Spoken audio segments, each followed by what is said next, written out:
केजरीवाल जी, आपसे मेरठ के लोग पूछेंगे, उत्तर प्रदेश के लोग पूछेंगे कि आपने एक रिंकू शर्मा मरा क्योंकि वो हिंदू था, इसलिए आपके मुंह से एक शब्द नहीं निकला। मुस्लिम मर जाता है, मुस्लिम धर्म का कोई व्यक्ति है, तो आए 1 करोड़ की घोषणा करते हो आप। सिलाई मशीन देते हो बलात्कारी को, चाहे वो मुस्लिम बलात्कारी ही है लेकिन मुसलमान है, इसलिए 10,000 रुपए और सिलाई मशीन उसको देते हो। जो देश, संस्कृति, धर्म से प्यार करता है वो कभी भी ऐसे खालिस्तानियों के आंदोलन में समर्थन नहीं करेगा जहां मंच से यह कहा जाता हो कि हिंदू तो कोई धर्म ही नहीं है, सिख बन जाओ, कन्वर्ट करने की बात चल रही हो। अरे भाई, सिख आंदोलन, ये आंदोलन कौन सा है? ये किसान आंदोलन है कि धर्मांतरण आंदोलन है? नमस्कार, मैं हूं पवन त्यागी।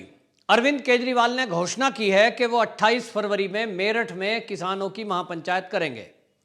मैं भी मेरठ का ही रहने वाला हूं। 28 तारीख में जब केजरीवाल जी वहां पहुंचेंगे तो मेरे गांव के कुछ लोग कह रहे हैं कि हम उनसे एक सवाल पूछेंगे, हमारे मन में कुछ सवाल हैं। केजरीवाल उत्तर प्रदेश की राजनीति करना चाहते हैं तो करें, कांग्रेस भी अपनी कोशिश में लगी हुई है किसानों के नाम पर मुद्दा भुनाने के लिए। लेकिन क्या केजरीवाल को यह नहीं दिख रहा कि ये जो किसान आंदोलन है ये झूठ और फरेब पर टिका हुआ है? कृषि बिल में कोई भी ऐसी चीज नहीं है जिससे किसानों का नुकसान हो, फिर ये नुकसान बताने के लिए झूठ का सहारा क्यों ले रहे हैं? एक सवाल। दूसरा सवाल, लोग ये पूछना चाह रहे हैं, आप जाएंगे तो लोग पूछेंगे जरूर, मेरठ के लोग तो आपसे पूछेंगे कि मुझे ये बताइए कि आपका ताहिर हुसैन आम आदमी पार्टी का था, सीए के विरोध में झूठ बोला गया और पूरा दंगे का मास्टरमाइंड ताहिर हुसैन, जिसने दिल्ली में अंकित शर्मा आईबी ऑफिसर था उसकी हत्या कराई, उसमें शामिल था, पूरे दिल्ली को जलाने की साजिश में शामिल था, तब आपने एक भी शब्द क्यों नहीं बोला? अंकित शर्मा की हत्या पर आपने 1 करोड़ की घोषणा नहीं करी, आप उसके परिवार वालों से मिलने के लिए नहीं गए, तुरंत आपने उसके बचाव में तो उतरे ताहिर हुसैन के, लेकिन आपने दंगों पर सॉरी नहीं बोला। आप कहते हो कानून व्यवस्था दिल्ली पुलिस का काम है, लेकिन केजरीवाल जी, जो धरना प्रदर्शन दिल्ली में चल रहा था, जो शाहीन बाग बना हुआ था, वहां तो आपके मंत्री जाके मनीष सिसोदिया या बाकी और लोग वो समर्थन कर रहे थे। वो कह रहे थे प्रदर्शन करना तो अधिकार है, हम यहां सुविधाएं देंगे, इनको सुविधा मुहैया कराएंगे।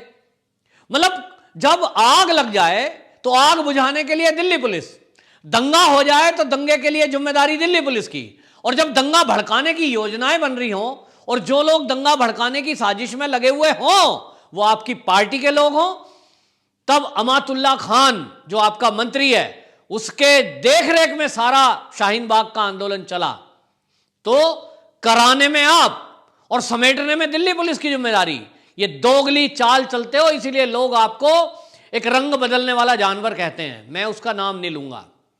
लेकिन केजरीवाल जी, मेरठ की जनता आपसे सवाल की तैयारी कर रही है, पूछा जाएगा आपसे, जब आप स्टेज पे होंगे नीचे से लोग पूछेंगे कि हमें यह बताइए कि दिल्ली के अंदर रिंकू शर्मा नाम की एक युवक की जय श्री राम बोलने पर हत्या कर दी गई, तो क्या दिल्ली में जय श्री राम बोलना अपराध है? आप कह रहे हो दिल्ली पुलिस की व्यवस्था है, कानून व्यवस्था दिल्ली पुलिस को देखना है। चलिए ठीक है, दिल्ली पुलिस ने कानून व्यवस्था नहीं देखी, वो काम अब कोर्ट में गया, पुलिस ने पकड़ लिया है, वो हिसाब किताब कोर्ट करेगा। लेकिन आप ये बताइए कि दिल्ली के मुख्यमंत्री होने के नाते क्या आपका यह फर्ज नहीं था कि आप शोक प्रकट करना चाहे ट्विटर के जरिए ही करते, कोई सोशल मीडिया पर कुछ वीडियो डालते, आप बात बात में प्रेस कॉन्फ्रेंस करते हो, एक प्रेस कॉन्फ्रेंस बुलाते और कहते कि जिन लोगों ने रिंकू शर्मा की हत्या की है उनको कड़ी सजा मिलनी चाहिए और मैं इसकी निंदा करता हूं। एक लाइन शब्द बोलने में आपको क्या होता था? आपने नहीं बोला। कानून व्यवस्था पुलिस का काम है, लेकिन आप इस दिल्ली प्रदेश में मुख्यमंत्री हैं तो दंगे भड़काने वाले और इस तरह की लिंचिंग करने वालों पर जब आप बोलते हैं कि जो उत्तर प्रदेश में अखलाक मारा गया, मौत मौत होती है साहब, चाहे कोई अखलाक मारा जाए, चाहे कोई रिंकू मारा जाए, चाहे कोई अंकित मारा जाए, लेकिन आप गिद्ध को भी मात करने वाले हो, क्योंकि गिद्ध कभी भी लाश की जात देखकर नोचती नहीं है, वो देखती है लाश पड़ी है, वो जानवर जो भी हो उसका मांस खाने का काम है। लेकिन राजनीति में कुछ ऐसे गिद्ध हैं जो मरने वाले की जात और धर्म देखकर बोलते हैं। तो केजरीवाल जी, आपसे मेरठ के लोग पूछेंगे, उत्तर प्रदेश के लोग पूछेंगे कि आपने एक रिंकू शर्मा मरा क्योंकि वो हिंदू था, इसलिए आपके मुंह से एक शब्द नहीं निकला। मुस्लिम मर जाता है, मुस्लिम धर्म का कोई व्यक्ति है, तो आए 1 करोड़ की घोषणा करते हो आप, सिलाई मशीन देते हो बलात्कारी को, चाहे वो मुस्लिम बलात्कारी ही है लेकिन मुसलमान है, इसलिए 10,000 रुपए और सिलाई मशीन उसको देते हो। आप कुछ नहीं बोलते। दिल्ली के अंदर दंगा होता है और दंगे को आप कह रहे हो दिल्ली पुलिस का काम है, ये अमित शाह के अंडर में आती है। 26 जनवरी में फिर से एक बार दिल्ली को दहलाने की कोशिश हुई और तिरंगे का अपमान हुआ, लाल किले पर तांडव हुआ, पुलिस वालों को घायल किया गया। इस देश के अपमान करने में जो साजिशकर्ता लोग हैं, जिसमें आप देख लीजिए दिशा रवि, जैसे ही दिल्ली पुलिस उसको पकड़ती है तो आपका राघव चड्ढा निकलता है और राघव चड्ढा ट्वीट करता है और बोलता है कि यह कार्रवाई निंदनीय है। क्यों भाई? आपकी पार्टी को खालिस्तानियों को पकड़ने से क्या प्रॉब्लम है? क्या आपको लगता है कि इस देश में खालिस्तानी आतंकवाद फिर से चल जाए? पंजाब में आपको केवल सीट दिखाई दे रही है, तो उत्तर प्रदेश में भी आप झूठ की राजनीति करना चाहते हैं। लेकिन अभी तक जितने दिल्ली पुलिस की तरफ से खुलासे हुए हैं और जितने कांग्रेस की तरफ से वीडियो सामने आए और खुलासे हुए हैं, उसमें एक बात सिद्ध है कि ये जो 3 कृषि बिल हैं जिसके आधार पर तुम यूपी में अपना पैर जमाने की कोशिश कर रहे हो, ये तीनों बिल में किसानों का अहित करने वाली कोई बात नहीं है। ये बात और है कि आप कांग्रेस की तरह लगातार झूठ बोलोगे लोगों से जाकर और ये कहोगे कि इन बिलों से आपकी जमीन चली जाएगी। ये तो जो है 3 राहुल गांधी की तरह आप भी उसी भाषा को बोलोगे।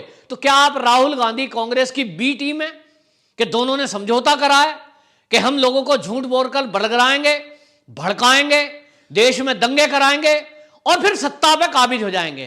तो आपका ये सपना कम से कम उत्तर प्रदेश में तो होने वाला नहीं है।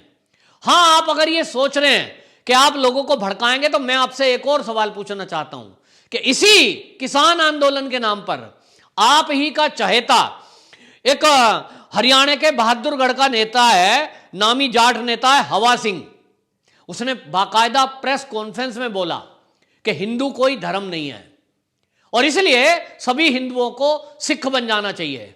और उसने यह भी घोषणा करी है कि वो 21 अप्रैल को 300 लोगों के साथ हिंदू धर्म छोड़कर सिख धर्म अपनाएगा। तो केजरीवाल जी, आपसे पूछना चाहता हूं मैं, मेरठ निवासी होने के कारण, मुझे बताइए, क्या आप हवा सिंह की इस बात को और खालिस्तानियों की इस बात को, और जो किसान आंदोलन में लगातार इस मुद्दे को उठा रहे हैं, जो ब्राह्मणों को गाली दे रहे हैं, जो हिंदुओं को गाली दे रहे हैं, जो इस देश को गाली दे रहे हैं, क्या आप उनके साथ खड़े हैं? अगर नहीं खड़े हैं तो आप मेरठ में जब आएंगे मंच से आप बोलना, खालिस्तान मुर्दाबाद, पहला नारा आपका मेरठ के अंदर यह लगना चाहिए। वरना आप देखना कि मेरठ की जनता आपको बोलने नहीं देगी, क्योंकि लोगों ने पूछा है कि आप खालिस्तान के समर्थक हैं कि खालिस्तान के विरोध में हैं। यदि आप मंच से वहां खड़े होकर कहेंगे खालिस्तान मुर्दाबाद, तो यह माना जाएगा केजरीवाल जी कि आप इस देश में आतंकवाद फैलाने वाले और आतंक की साजिश करने वालों के साथ नहीं हैं। आप एक साफ सुथरी राजनीति करना चाहते हैं, लेकिन आप किसानों के नाम पर वही काम कर रहे हो जो कांग्रेस कर रही है, आप वही काम कर रहे हो जो कम्युनिस्ट कर रहे हैं। और आप तो वो हो कि आप चाह रहे थे कि दिल्ली में दंगे भड़कें, किसान आंदोलन के नाम पर यहां पब्लिक मरे, यहां पुलिस पिटे। आपने कितनी बड़ाई से सिंगू बॉर्डर जाकर कहा कि जब दिल्ली पुलिस ने हमसे कहा कि हमें जेल के लिए कुछ स्कूल दे दो, स्टेडियम दे दो, हमने नहीं दिया। वाह भाई वाह केजरीवाल जी, आप दिल्ली के मुख्यमंत्री हो, दिल्ली की जनता की सुविधा के लिए हो, और दिल्ली की जनता परेशान है। दिल्ली के 3 बॉर्डर पर किसान आंदोलनकारी जो फर्जी किसान है, वो पिछले 2 महीने से सड़कों को जाम करके बैठे हैं।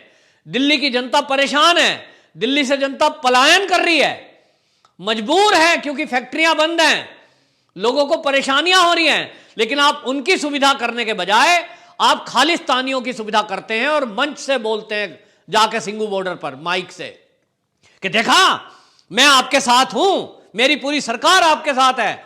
मैंने दिल्ली पुलिस को जेल बनाने के लिए अस्थायी रूप से जो जेल के लिए जगह मांग रहे थे वो जगह नहीं दी। तो केजरीवाल जी, एक तरफ तो आपने जगह नहीं दी, दूसरी तरफ जब दिल्ली में बवाल होता है 26 जनवरी को, आपने एक शब्द नहीं बोला कि तिरंगे का अपमान ये गलत हुआ है। आप दिल्ली के मुख्यमंत्री हैं, 26 जनवरी को आपने भी झंडा फहराया सेक्रेटेरिएट पे, तो उसका सम्मान करते हो कि नहीं करते हो? अगर करते हो तो आपको बोलना चाहिए था, क्योंकि बवाल पूरा दिल्ली में हुआ, लेकिन आप नहीं बोले। और बोले तो ऐसे बोले कि उल्टा बोले जिससे कि और किसान भड़क जाएं, और उसी भड़काने में लगे हुए हो। तो उत्तर प्रदेश में ये आपकी भड़काऊ राजनीति ये चलने वाली नहीं है।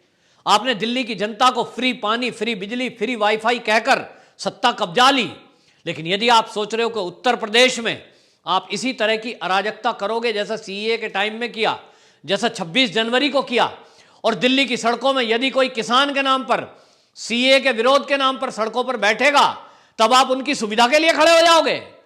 यहां उत्तर प्रदेश में योगी आदित्यनाथ जैसा व्यक्ति चाहिए जो सीए के विरोध में सड़कों को घेरे, जो सड़कों पे बैठे, उनकी संपत्ति तक जब्त कर दे।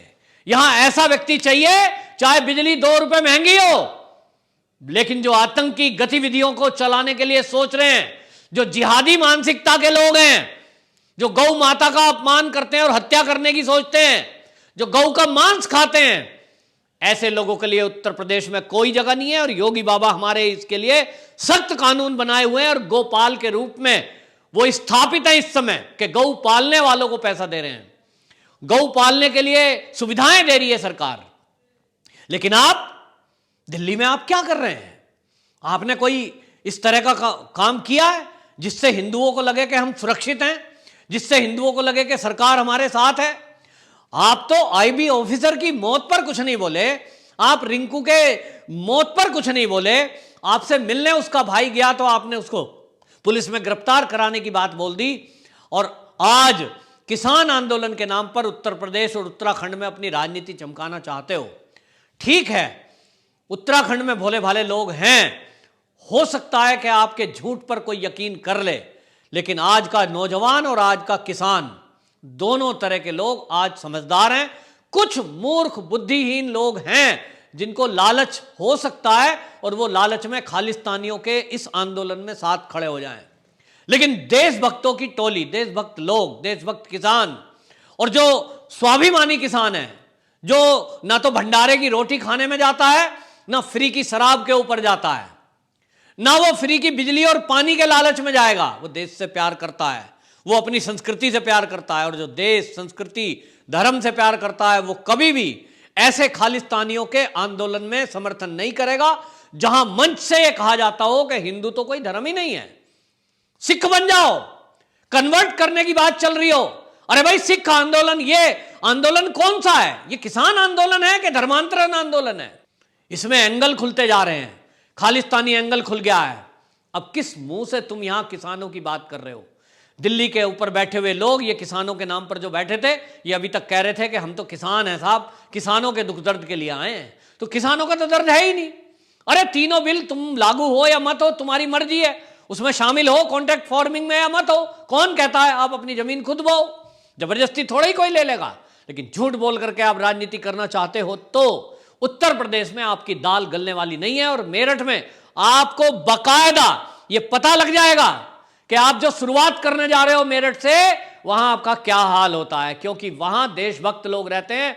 वहां से क्रांति की शुरुआत हुई जरूर थी 1857 की, लेकिन वहां ऐसे लोगों के लिए जगह नहीं है जो देश के गद्दारों के साथ खड़े होते हो, जो देश में आतंक के मंसूबे पालने वालों के संगठन के साथ खड़े होते हो, या उस आंदोलन को सपोर्ट करते हो जिनके पीछे खालिस्तानी लोग हैं। तो केजरीवाल जी, आप बताइए, आपसे उत्तर प्रदेश और पूरे देश की जनता जानना चाहती है कि क्या आप खालिस्तानी मूवमेंट के साथ हैं, या आप हर मंच पर जहां जाएंगे वहां पहले नारा लगाएंगे खालिस्तान मुर्दाबाद। यदि लगाएंगे तो मान लिया जाएगा कि आप उस मूवमेंट के विरोध में हैं, वरना आपका वो रंग बदलू चेहरा यहां भी उजागर हो जाएगा और प्रदेश की जनता आपको नकार देगी। वंदे मातरम।